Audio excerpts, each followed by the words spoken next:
Y'all see what that say? Old Navy. And what else that shit say? It say 2004. You wanna know what else it say? Comments have been turned off. Huh. I wonder why. Okay. Okay. Let's see what they was let's see how they was cooking. Time's flying by. Some pajamas are just for sleeping in. Others you can wear hanging out with your friends. Old Navy. You heard him. He said some pajamas are made to sleep in. Some you can wear outdoor with your friends or some shit. You heard him? Okay, let's keep going. I suppose so you'll always look great. In bed or at a bowling alley. At a bowling alley? Or thermal. Meaning to wear outdoors. They're slippers too. Comfy PJs. They're slippers too.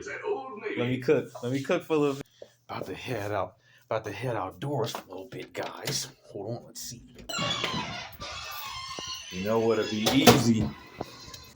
You know what'd be easy is if I said something like, you know, um, I went to Windsor, Canada, and saw a white boy walking down the street with a bonnet on, and he didn't even have a bonnet on like a male bonnet. This motherfucker had on your auntie's bonnet. And he was with a group of black people. That'd be easy. But remember, a couple of years ago, we had the white lady who had the what was it? What brand was it? Y'all get in the comments and tell me what brand it was, or maybe I'll just put it in the description or something. I don't know. The brand where it was like a what you call it, a designer brand. Excuse me, where they had the white bitch modeling with a blue do rag, right? But y'all just seen a whole ass campaign that I remember.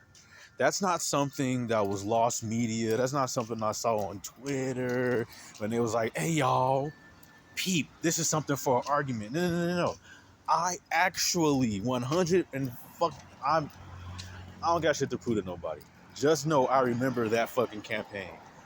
And I remember my mom, someone who is very critical of these kinds of things about how black people come out the house looking and all of that type of shit.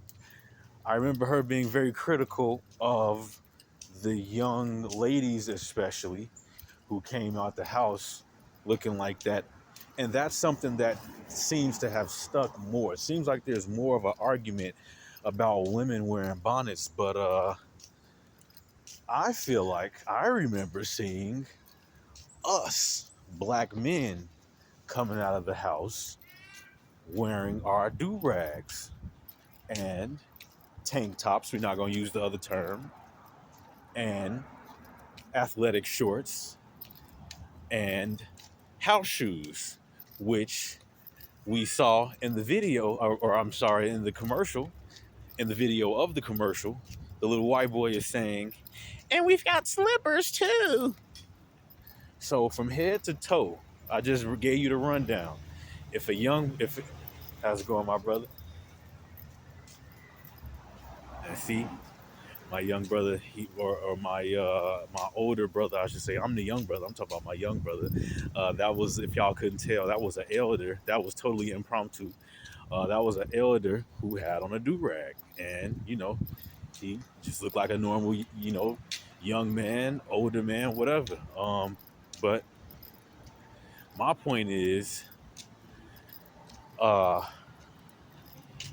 when you wake up in the morning, or you wake up from rest as a young black man, and you probably fell asleep in a very what do you call it, unorthodox kind of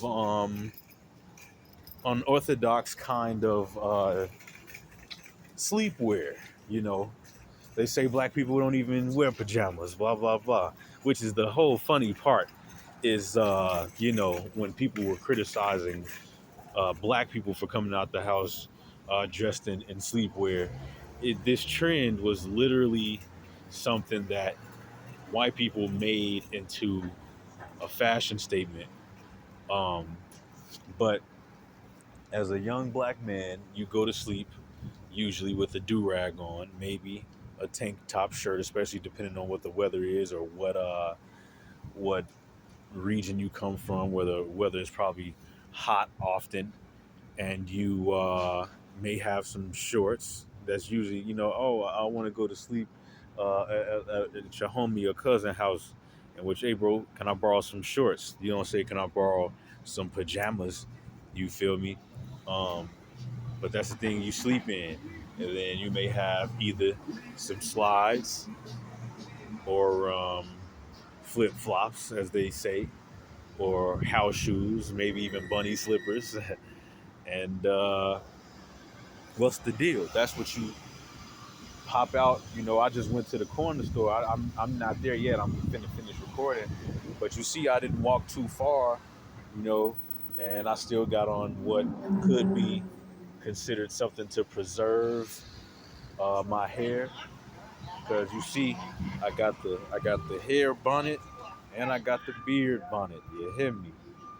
And this could be something that one was wearing to just go make a quick run, which this all started because of a debate over people saying that black women, or something about black women not being allowed to come into a restaurant because they had bonnets on, and it wasn't that they weren't allowed to come in there. That's the thing that I think should be very key. It's very different if somebody, as a bouncer or doorman, at seemingly at their discretion, were to say you can't come in here. But it's different when there is signage, because the signage basically says anybody, no matter who you are, before you come in here, it's not like, oh, you let this person in here or you let that. It's like that's the policy for the store or for the restaurant. And that's the thing. If you were going to, you know, like me, going to the corner store, and somebody was to get on that with you, you can't come in here with a do rag, or if they were to write that, especially if they're not black, because this corner store right here, like many corner stores in our neighborhoods, are not owned by people who look like us, unless your asses have whatever the fuck. But I'm saying this to say that realistically speaking, um, you probably wouldn't go into a restaurant with a bonnet on. But if you were to do that, I think you should have the right to do that. But I just want everybody to know that most things in either direction aren't that big of a deal, because I wouldn't expect a casual place, which would be a casual run.